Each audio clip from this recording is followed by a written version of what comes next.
Алтын сақина. Аудан әкімшілігінің әсем ғимараты. Күн сәскелікке таяп қалған. Дәл осы шақта ғимараттың 3-ші қабатында, өзінің абажадай кең бөлмесінде, аудан әкімі әлдебір қағаздарды аударыстырып жатты. Басшы атаулының бүгін жұмысқа келмеуіне де болады. Алайда әкім үйінде байыздап отыра алмаған. Енді, мане. Әкім орнынан тұрып терезе алдына келді.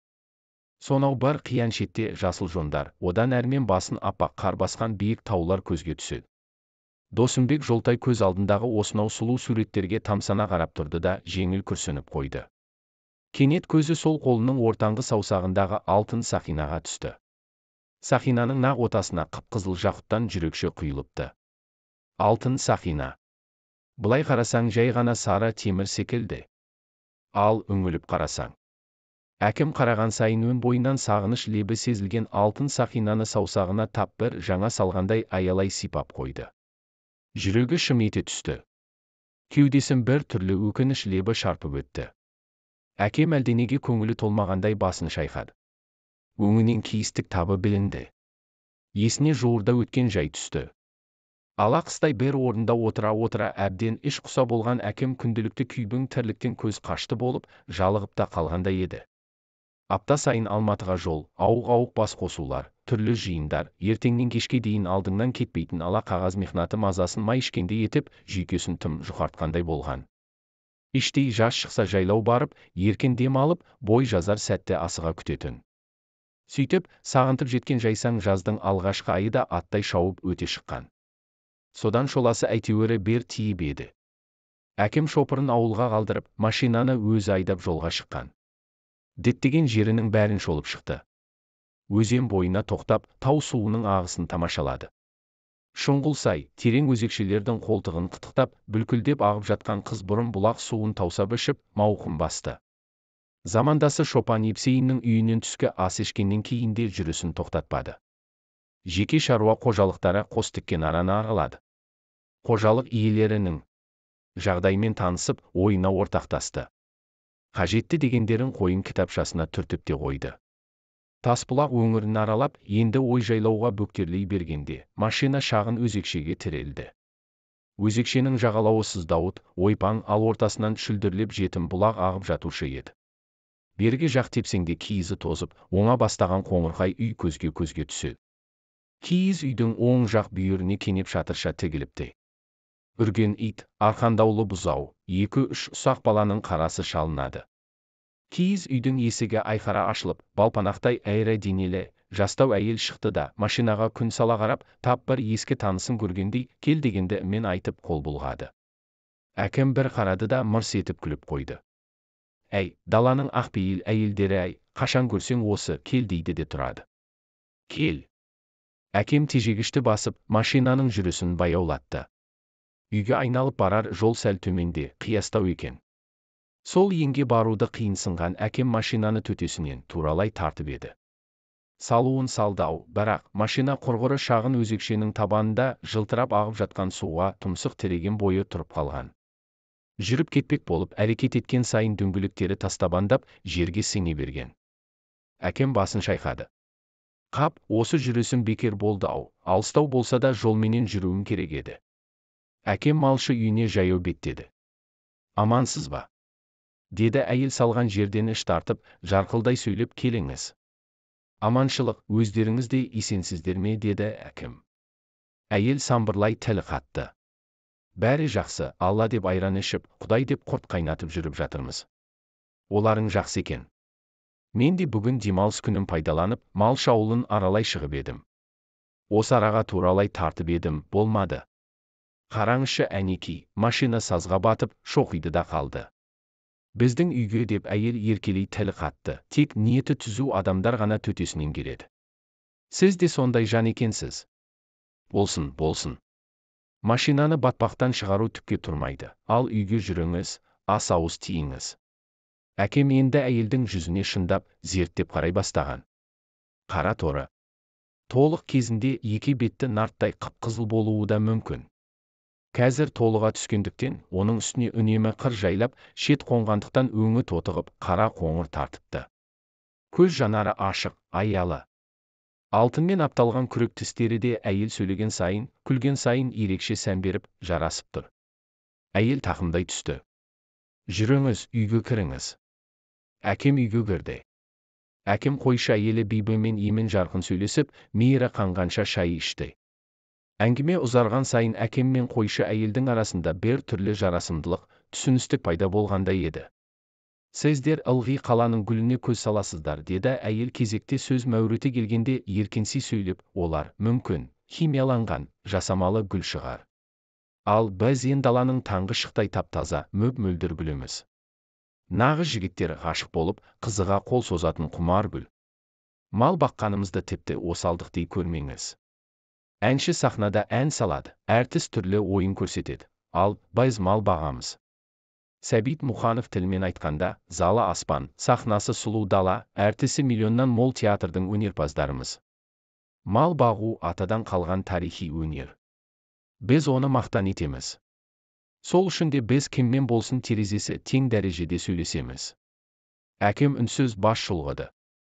Артынша жүрегі шым ете түсті. Мынау қалай шайқайды өзі. Айтып тұрғанның бәрі ақылға қонады. Кәсіптің бәрі бірдей. Оны өз саласының мамандары ғана іске асырады. Ал малшы болу дегенде кәсіптің ең озықтарының бірі. Әкем әйелдің ақылды сөзіне ұйғандай болып, үнсіз отырып қалды. Шайдан соң тысқа шықты. Үй шаруасына араласты. Бибінің мектеп жасындағы балалармен шүйіркелесті. Атың кім? Деп сұрақ қойды балаға. Достай. Нешінші сыныпта оқисың? 8-ші сыныпта оқимын. О, бәрекелді, азамат болды деген осы. Оқу қалай? Жақсы. Бәрекелді, кейін кім болғың келеді? Әкім болғым келеді. Мен әкім болсам, деді бала сөзін созып, жолсызбен жүрмеймін, батпаққа батпаймын. Әкемнің беті ду ете түсті. Дегенмен онысын сездіргісі келмеді, баланы тағы сөзге айналдырды. Мал қораланды. Биба қазан көтерді.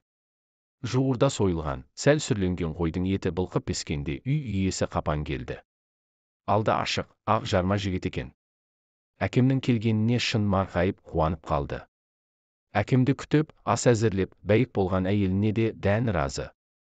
Өзіңіз де байқаған боларсыз, біздің әйел өз ісінің шынайы маманы. Әрі біліктілігі де бар, деп әйелін мақтап та қойды. Әкем жылы жымиып, риясыз жауап қатты. Иә, солай екені, ақпейілдіге сезіліп тұр. Барлап шеккен қос ат оңай күш емес екен. Беліне қыл арқан тартып, шу дегені сол еді. Шоқиып отырған ақ Волга қайқан етіп, жағаға шыға келді. Әкем жұмысына асықты. Бөлмесіне кіріп, алғашқы телефонды қолына ала бергені сол еді. Жүрегі зу ете түсті. Алтын сақина жоқ. Пәлен жылдан бері саусағынан ажырамаған асыл затынан көз жазып қалыпты. Әкем алтын сақинаның қай жерге түсіп қалғанын білмей басы қатты. Бір түрлі бойкүйездік, жайсыздық табы сезілгендей болған. Өз-өзінен ұнжырғысы түсті. Арада 4-5 күн өткеннен кейін Досымбек Жолтай аудандық халықты әлеуметтік қамтамасыз ету мекемесінің алдынан өтіп бара жатқан еді. Бұл маңда адамдар, әсіресе әйелдер көп екен. Бірі олай, бірі бұлай дегендей сапырылысып жүр. Сірә, кезекте балаларына берілетін жәрдемақыға құжат тапсырып жатса керек. Кенет бір әйелдің өз атын атап шақырған дауысы естілді. Жалт қарады. Бибі екен. Саяхатшы бастық деп баяғысынша күле сөйлеп, өзіне тура қарсы жүрді. Мұнысы көп әйелдің көзінше өзінің бастықпен сыбайлас екенін сездіргісі келгені еді. Мақтануда қыр әйеліне тән өжеттік те бар. Өзге әйелдер құпиялап қарай қалыпты. Бибі самбырлап сөйлеп келеді. Саяхатшы бастық, деді қасына келгенде әуелгі сөзін және бір қайталап, есен боларсыз. Бастық тілге келді. Жақсы, айтпақшы Қапекеңнің жағдайы қалай? Жақсы, деп қысқа қайырды әйел. Айтпақшы, осы сіз бар асыл дүниеңізден көз жазып қалдыңыз, білем. Иә, солай, деді әкем. Ұмытшақ бастық, деді Биба ойнақылана сөйлеп, тегінде асыл затқа абай болған жарасады. Иә, сол дұрыс. Қапекеңдерге сәлем дегейсіз. Ол да бір дамыған жандар ғой. Дамымай әдірам қалсын, деді әйел күле сөйлеп, одан да сіздің маған көмегіңіз керек болып тұр. Иә, айта беріңіз.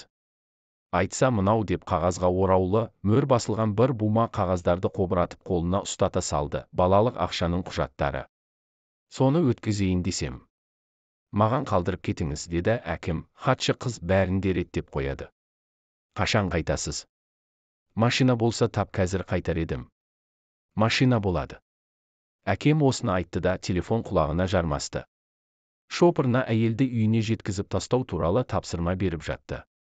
Әкем шылым сауытына қол созды.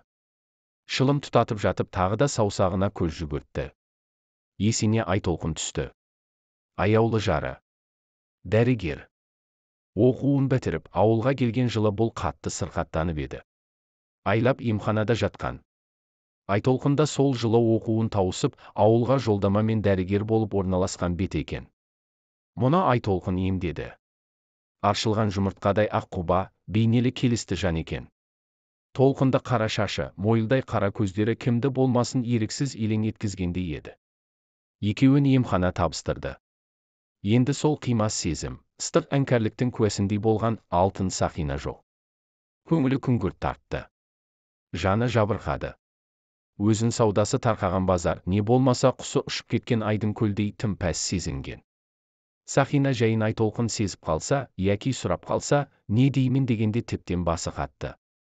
Ақыры Бибінің балалық ақшасын, үй ішінің өзгедей базарлығын алып өзі жолға шықты. Қапан үйде жоқ екен. Әдеттегенше мал бағып кетіпті. Әкем әкелген заттарын Бибіге табыс етіп, алғысын алып, отыр, ас іш дегеніне қарамай асығыс қайта жолға шықпақшы болды. Саяхатшы бастық, машинаң батпаққа батқан жерден балалар тауып алыпты деп алтын Сақинасында табыс етті. Досымбек Жолтай алтын Сақинаны алған бойда тап бір жаңа көргендей құмартада қызыға қарап, сәл кедірді де тезінен саусағына кигізді. Сонда ғана жан дүниесінің жоғы табылғандай болып, көңіліндегі ала бұлт бір жаққа ауып, жанары жарқ ете түскендей болған. Әкем алтын Сақина салған саусағын әлсін әлі сипалай берді. Жеңіл машина тақтайдай тегіс жолмен зырлап келеді. Жазғы дүние бір сәт махаббат жайлы ән салып, сағыныш сазына тербеліп тұрғандай. Қос аққу қатар қалықтап, айна көлге келіп қонды. Ақ айдың беті тыншығандай. Әлдеқайда ақ қайыңның алтын жапырақшасын жұқа мұң қабыздап, нәзік ырғалып қояды.